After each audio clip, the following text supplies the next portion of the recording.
Fuchs in the house. How's everybody doing? I have Pat. We haven't done one of these in 3 or 4 years, I think it is. And so I am going to try something different tonight. I'm winging this, and he's kind of like not ready for this. I'm not ready for this. So we are going to try this, and hopefully we're going to do sports talk a little bit. And I thought about different subjects. We're going to shoot the shit about it, see how this goes, and this possibly will not get posted. So Likely. likely, okay. I have confidence that this is going to work. Pat does not, but he's not prepared at all. So, Right. so we're going to start off with I like what the hell. Let's start off with the Brewers because Pat's a big Brewer fan, is what Sandy is, and so Brewers fell apart end of the year. Do you think the Josh Hader trade is what caused that mainly? It's certainly a part of it for sure. I mean, they had the hottest start in franchise history after the first couple months, and then they played like 3 or 4 games under 500 the rest of the year. So that was even before the Hader trade. But yeah, I think that had something to do with it for sure. It seemed like the team morale was down a little bit, and Now, is but that after the trade that the morale seemed to be? It yes. seemed like some questions came up No, right after it was that after trade. the trade, yeah, for sure. But Hader had struggled before uh, with the Brewers even before he got traded away, and then when he got there, he really fell apart for a while. So, who knows how that would have played out? But as you can see now with the Phillies, they think they had one more win than we did this year, and they're on the precipice of winning the World Series almost. But just got to get hot at the right time. You just got to get in and see what happens. Is there a position for next year you think the Brewers need to focus on? I think we've got a couple of young outfielders. I think our outfield is going to be a lot different than it's been the last few years. That's for sure. I think we have some young guys coming up. Garrett Mitchell came up, played really well. I think he's likely going to be, probably at least get a full half season in with the Brewers. I think he's going to get a lot of at bats, and he deserves it because he played really well. And again, I'm just letting you know Pat's not prepared for this. So what he's doing right now, I don't even know what he's. I mean, it's like the player. He just mentioned a player, and I'm like, I have no clue who that is. Garrett Mitchell. Anybody who's a Brewer fan should know who Garrett Mitchell is. He's a young stud, and he looked really good in his stint with the Brewers towards the end of the season. So, and he's going to be an outfielder. And I think Keston Hiura on the infield/DH side really finally started to show his potential the last half of the season. He was arguably the Brewers' best hitter the last few months. So the team's going to look a little bit different. So we'll see how that goes. Okay. First base. You think that's going to get changed?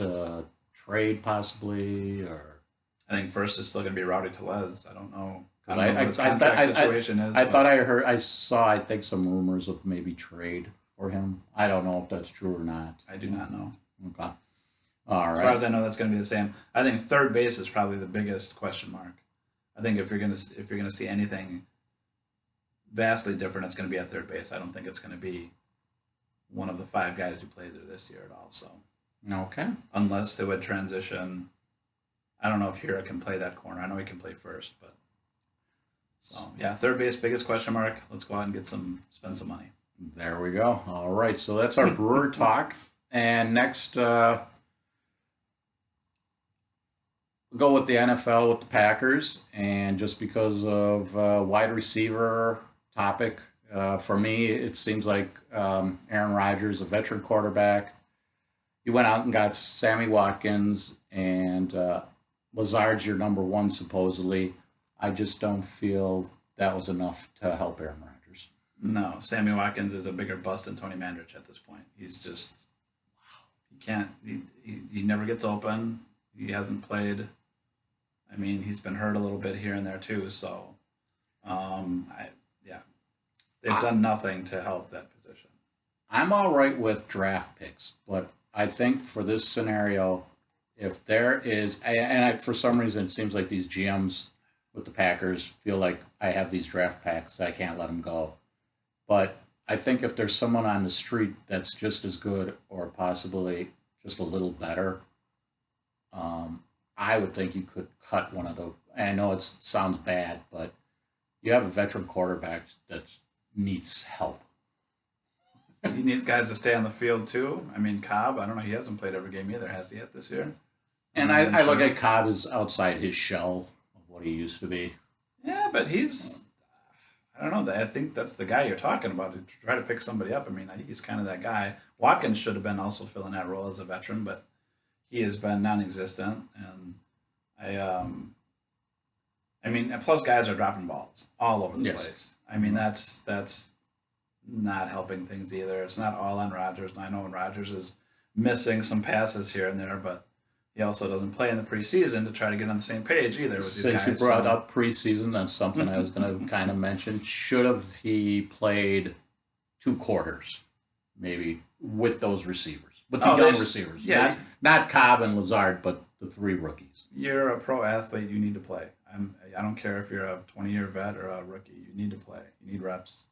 I look at it as They just should something to play. get in the sync, kind of. It's like, okay, now I know Right. how he, Practice speed is not the same as game speed. So, wide receiver has his thing, the quarterback has his, and it's like it can't be Rodgers telling everybody. It's like Rodgers has to work with what the receivers have to offer, right, right? So it doesn't go all one way. right. Um, There's not one person to blame. It's just the whole.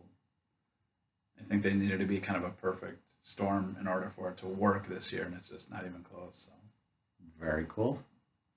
And next we'll go to NBA with the Bucks, starting off with a hot start, and more or less, we were just having a talk before this with Brook Lopez. He had some back surgery, and it seems like, for what it sounds like, it's done him a world of good. And they're starting off hot. I look as the Bucks as long as Middleton is involved. If it's just Giannis, forget it. Yeah, you only can go so far with Giannis. You need a team with him. And if they're going to go further than last year, they need a healthy team. Agreed. But I have nothing to contribute. I love Brook Lopez. If he's healthy, I love him. I absolutely think he's a great asset. Um, Super smart vet. Can still rebound and bang in the middle a little bit if he needs to. Big man with a 3-pointer. I love what he does for the team. So I think he's not necessarily quite as important as Middleton being healthy, but he's a darn close second, that's for sure. so that's what we have for that. That was just, again, my pro sports. I'm not as big as I used to be. So Pat has a little insight there on helping out on that. And a topic that I'm going to go into is UWM basketball. I don't have much on the players because it's a new coach, and I think they have 2 or 3 returning players they basically have gone transfer portal, and I think they have 4 freshmen. So it's all a team. Lundy's the name of the coach, and so Mr. Pat's kind of stepping away a little bit here. Yep. I have nothing to contribute, so I'm just going to leave the screen. I am going to bring him into it, though, is in regards to scheduling, is they're using the Klachi Center. They have UW Panther Arena, and they're having a tournament where they're bringing in some Division I schools. It's called the Cream City Tournament, I think, and they're playing these. I think Boston College is one. I forget the other 2 schools, but there's another one from California. I just don't see how you could sell the Klachi Center for these Division I schools. As an alum, but not a graduate of UWM, I played at the Klachi Center once in a rec pickup game.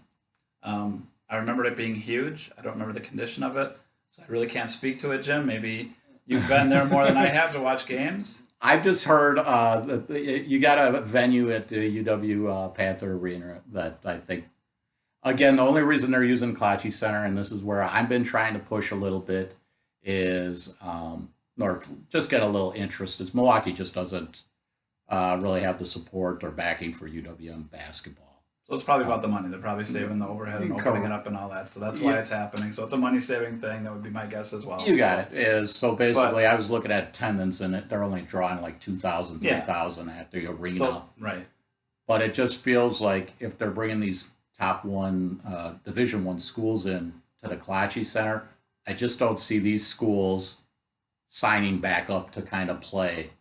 I know it's all about money that comes Right. into play. Right. So with this being a tournament, I wouldn't doubt that these colleges are getting guaranteed money from sponsors, possibly. It's just something is hopefully the fan base for UWM helps with Panther Arena, and so that you don't have to play. I mean, for me, I'd like to see the Kalachi Center if they use it to play Division II and scrimmages Mm-hmm. is what I'd like. So that is our sports talk for tonight, and gonna see if I think Pat held his own. I threw him on the spot, and he was unaware. The UWM thing kind of he didn't want to go there, but I wasn't going. Players, I can't talk about players that haven't played yet. So they do have names. Vin Baker Jr., Manute Bowles' nephew, I think, and then Darvin Ham's son are on the roster. So there are names. If they do anything, not sure. Vin Baker has been at the team, I swear, for like 4 years from transferring. I feel like he's been there on that chart for like 6 years. I don't know the rules. It just seems strange. So that is that. And let's see if we got anything here that I can wrap up on. So Fuchs in the house. Have a good night, everybody. Pat visiting the house.